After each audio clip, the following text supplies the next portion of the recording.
Terima kasih Pak Ketua, Bapak Ibu anggota Komisi 3 dan calon hakim agung yang saya muliakan. Pak Alimin adalah hakim, Pak ya. Sudah berapa tahun jadi hakim? 28 kurang lebih, Pak. Berkenan saya langsung aja Pak supaya ini 28 tahun. Kurang lebih, Pak, 28. Oke, 28 tahun sudah menjadi hakim. Saya tanya, selama 28 tahun itu pernah enggak menerima hadiah? Dari Langsung, Pak. langsung pernah tidak menerima hadiah? Di Maumere, Pak, pernah. Ayam sama telur, Pak.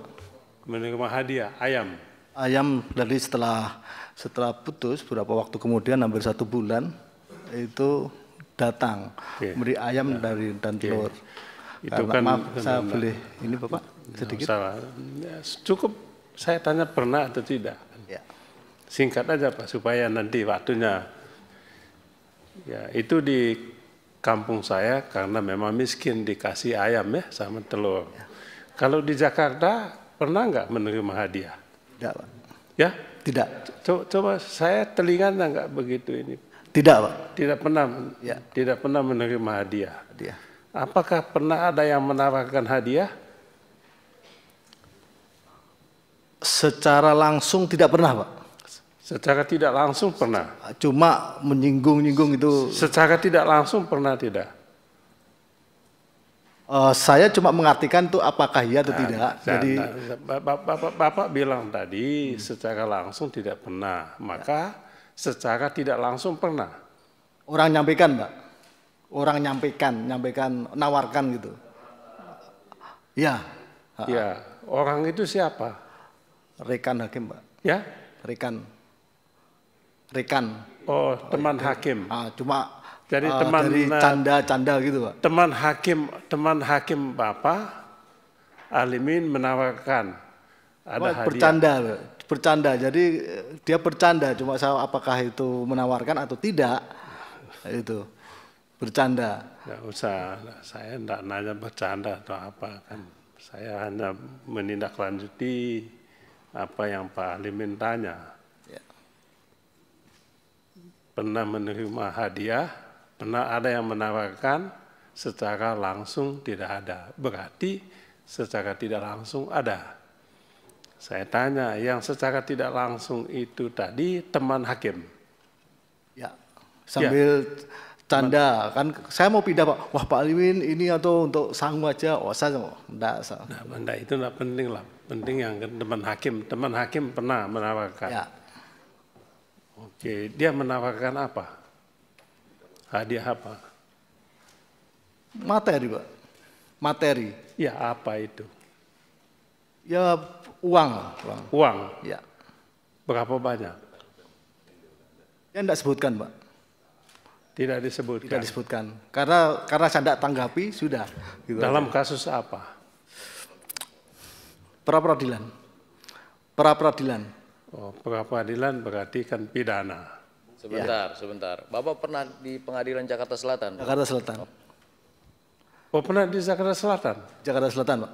Oh, ya menarik ini Pak. Tolong waktunya agak karena menarik di. Saya kasih waktu buat Pak Beni, silakan. Ya, Jakarta Selatan. Berapa lama di Selatan?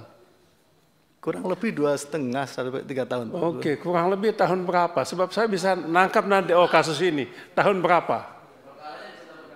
Ya, perkara itu Sambo. Bukan, tahun berapa?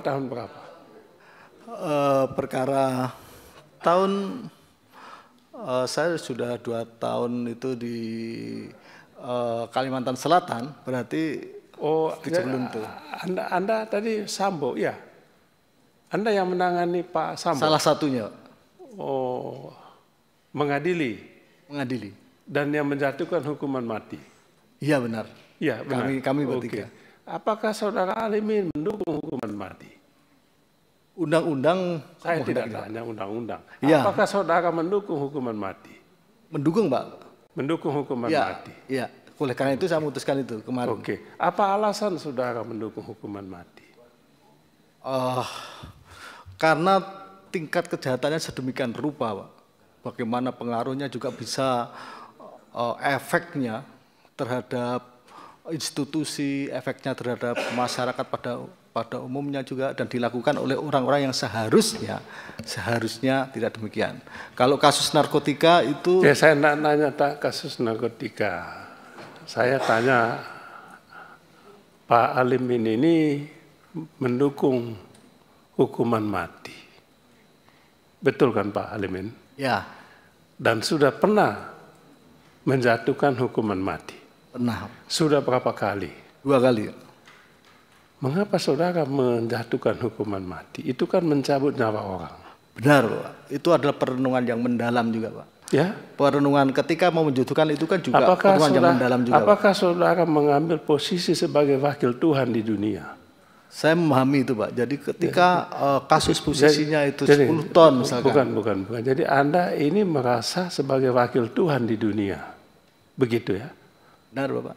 Ya, karena wakil Tuhan di dunia, karena hanya Tuhan yang mencabut nyawa manusia. Ya. Hanya Tuhan.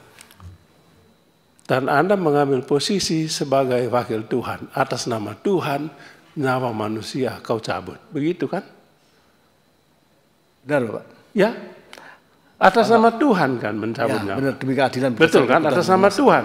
Benar. Ya, jadi atas nama Tuhan, Pak Alimin mencabut nyawa Pak Sambo.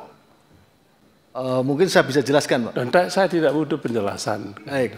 Saya hanya tanya, Anda punya posisioning. Jadi hakim itu perlu mengambil posisi. Ya. Posisi hukum maksudnya. Karena memang hakim itu wakil Tuhan. Jadi wakil Tuhan, jadi sebagai wakil Tuhan Anda menjatuhkan hukum, mencabut nyawa manusia atas nama Tuhan tadi, kan begitu. Pertanyaan, sebagai wakil Tuhan, bagaimana Anda dalam perenungan Anda tadi itu bisa mengambil kesimpulan bahwa memang Tuhan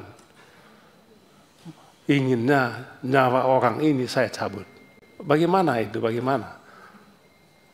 Saya sampaikan langsung, Pak. Baik, ini saya dari perspektif yang berbeda, Pak. Ada saat-saatnya orang dihukum mati karena saya berpikir bahwa orang tersebut akan tahu kapan dia mati. Ketika dia tahu kapan dia mati akibat perbuatannya, maka dia akan memperbaiki diri setidaknya itu di lembaga masyarakat. Bukan. Pertanyaan saya Pak Alimin, simpel saja kan. Pak Alimin kan tadi wakil Tuhan di dunia.